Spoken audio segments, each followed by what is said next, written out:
السلام علیکم ورحمۃ اللہ وبرکاتہ۔ نحمده ونصلی علی رسولہ الکریم، اما بعد فاعوذ باللہ من الشیطان الرجیم، بسم اللہ الرحمن الرحیم۔ رب اشرح لی صدری ویسر لی امری واحلل عقدۃ من لسانی یفقہوا قولی۔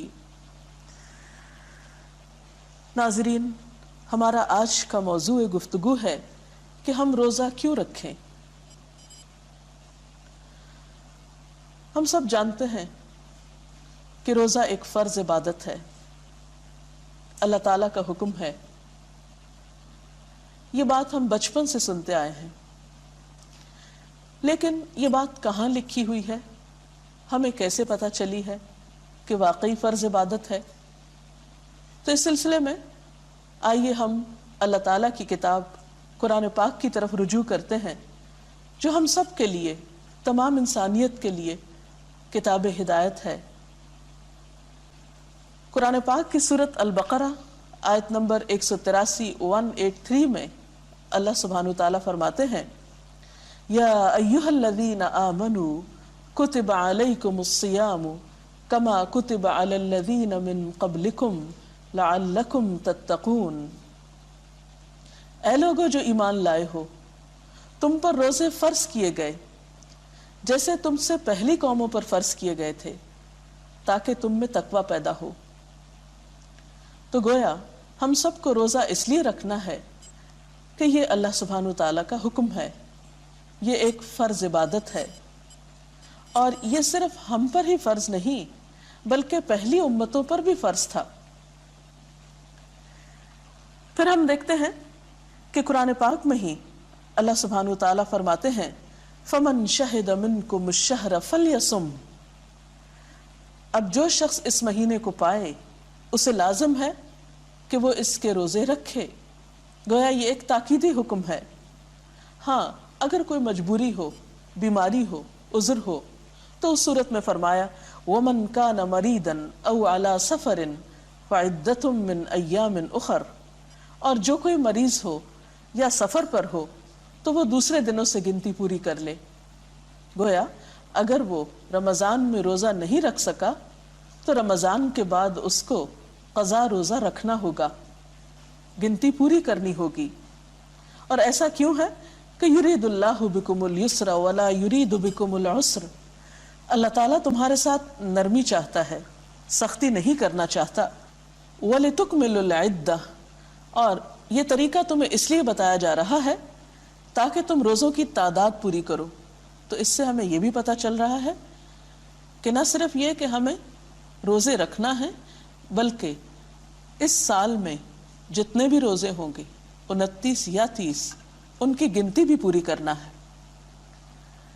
اور پھر وَلِتُكَبِّرُوا اللَّهَ عَلَى مَا هَدَاكُمْ وَلَعَلَّكُمْ تَشْكُرُونَ، اور جس ہدایت سے اللہ نے تمہیں سرفراز کیا ہے اس پر اللہ کی بڑائی کا اظہار کرو تاکہ تم شکر ادا کر سکو۔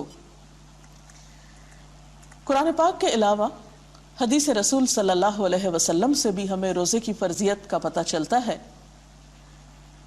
ابن عمر کی روایت ہے، عن ابن عمر رضی اللہ تعالی عنہ قال رسول اللہ صلی اللہ علیہ وسلم بنی الاسلام علی خمس شہادت ان لا الہ الا اللہ وان محمد رسول اللہ واقام الصلاة وایتاء الزکاة والحج وصوم رمضان، رواہ البخاری۔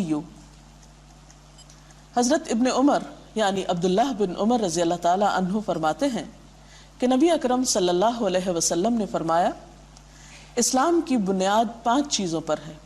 بنیاد یعنی فاؤنڈیشن، جس پر کوئی چیز قائم ہوتی ہے۔ تو گویا اسلام کی عمارت 5 چیزوں پر یا 5 پلرز پر قائم ہے، جس میں سب سے پہلی چیز اس بات کی گواہی کہ اللہ کے سوا کوئی معبود نہیں اور محمد صلی اللہ علیہ وسلم اللہ کے رسول ہیں، یعنی ہمارے پاس اللہ تعالیٰ کے پیغامات لے کر آئے ہیں کہ ہمیں کیا کرنا چاہیے اور کیا نہیں کرنا چاہیے۔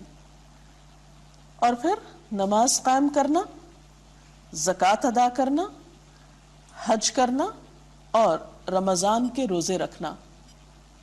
تو گویا اللہ تعالیٰ کی کتاب کے بعد رسول اکرم صلی اللہ علیہ وسلم کی تعلیمات سے بھی ہمیں یہ بات پتہ چلتی ہے کہ روزہ مسلمانوں کے لیے ایک بنیادی عبادت ہے، اہم ترین عبادت ہے۔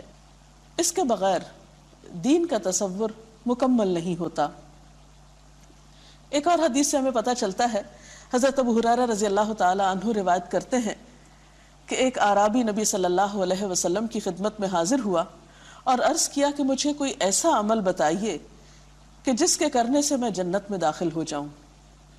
اعرابی کہتے ہیں دیہات میں رہنے والے شخص کو، یعنی بہت پڑھا لکھا نہیں تھا، ایک عام سمجھ رکھنے والا انسان تھا، تو آ کر ایک بہت اچھا سوال کرتا ہے۔ ضروری نہیں کہ انسان کے پاس تعلیم زیادہ ہو تبھی اس کا ذہن زیادہ کام کرتا ہو، بعض اوقات ایسے لوگ بھی آپ صلی اللہ علیہ وسلم کے پاس آتے اور بہترین سوال کرتے جس سے صحابہ کرام کو بہت کچھ سیکھنے کا موقع ملتا۔ تو وہ بہت زبردست سوال کرتا ہے کہ مجھے ایسا کام کرنا ہے، مجھے ایسے کام کے بارے میں معلوم کرنا ہے کہ جس کو کر کے میں جنت میں جا سکوں۔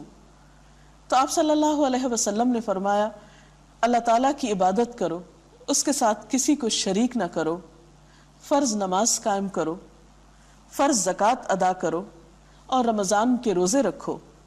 اس نے کہا، فوالذی نفسی بیدہ، اللہ کی قسم جس کے ہاتھ میں میری جان ہے، لا ازید علی ھذا، میں اس سے زیادہ کچھ نہ کروں گا۔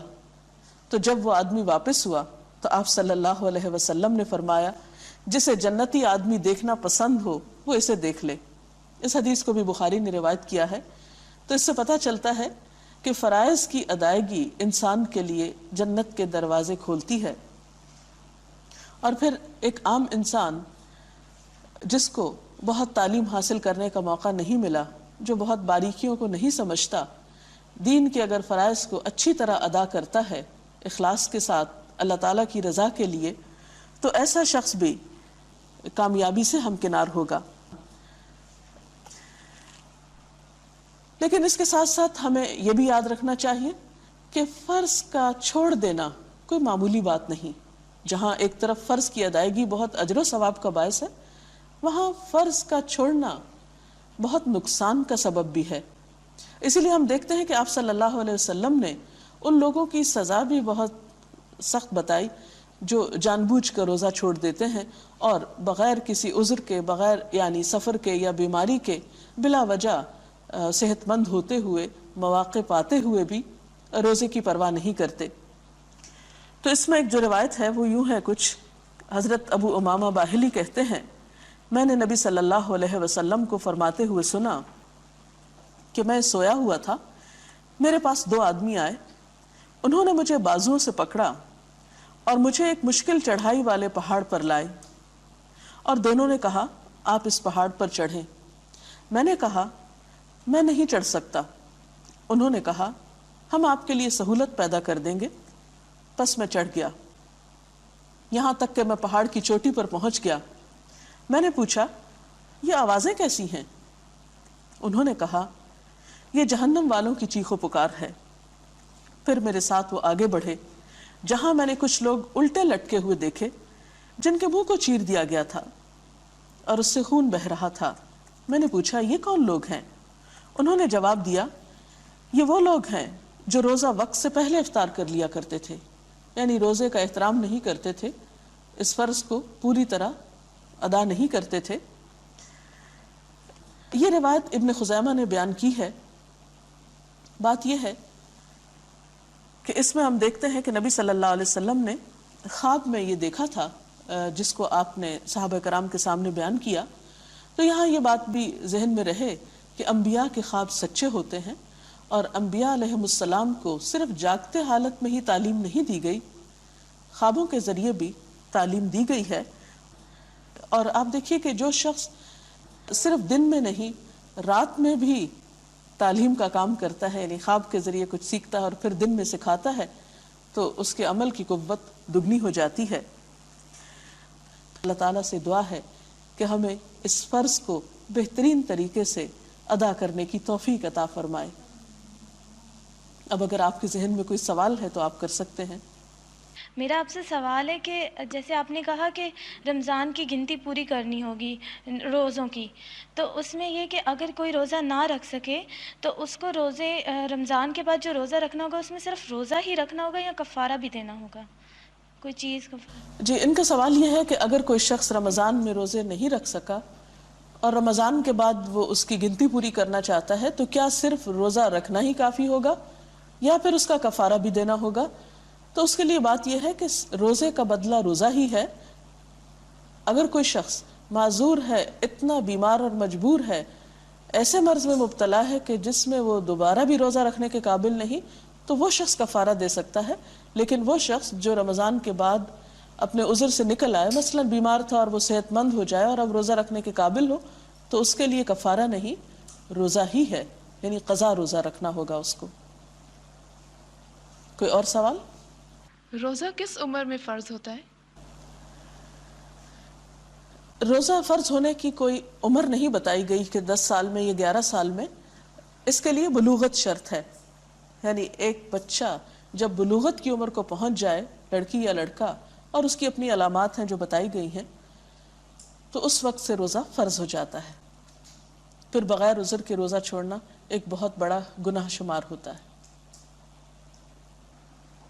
اس کے ساتھ ہی ہمارا آج کا پروگرام ختم ہوتا ہے۔ انشاءاللہ تعالی کل ایک نئے موضوع کے ساتھ پھر حاضر خدمت ہوں گے۔ کل تک کے لیے اجازت۔ السلام علیکم ورحمۃ اللہ وبرکاتہ۔